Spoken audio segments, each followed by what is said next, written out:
नमस्कार. आज मी जाते जळगाव जवळच्या श्री सिद्धी महागणपती मंदिरात. हे मंदिर पारधीजवळ 5 एकराच्या जागेत भव्य असं स्थित आहे. जळगाव जिल्ह्यातील धरणगाव तालुक्यातील पारधी गावाबाहेर श्री सिद्धी महागणपती देवस्थान उभारण्यात आले आहे. श्री सिद्धी व्यंकटेश देवस्थानाच्या वतीने विश्वस्त श्रीकांत मणियार यांच्या वतीने हे भव्य मंदिर साकारण्यात आलेले आहे. 31 फूट उंचीची श्री गणेशाची मूर्ती, या मूर्तीची प्राणप्रतिष्ठा करण्यात आलेली आहे.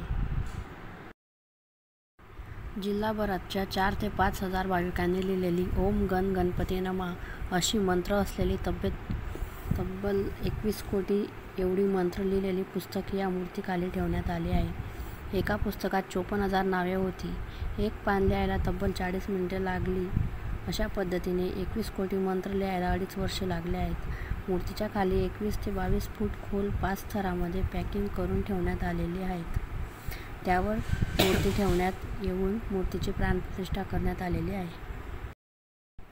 374 टनाच्या एकाच अखंड काळ्या पाषाणात ही मूर्ती तयार करण्यात आलेली आहे. दक्षिण भारतात ज्या ठिकाणी दगड मिळाला त्याच ठिकाणी मूर्तिकारांनी ही मूर्ती तयार केलेली आहे. 100 टन एवढे या मूर्तीचे वजन आहे. आजूबाजूला 15 फूट उंचीच्या रिद्धी आणि सिद्धी मूर्तीसुद्धा आहेत.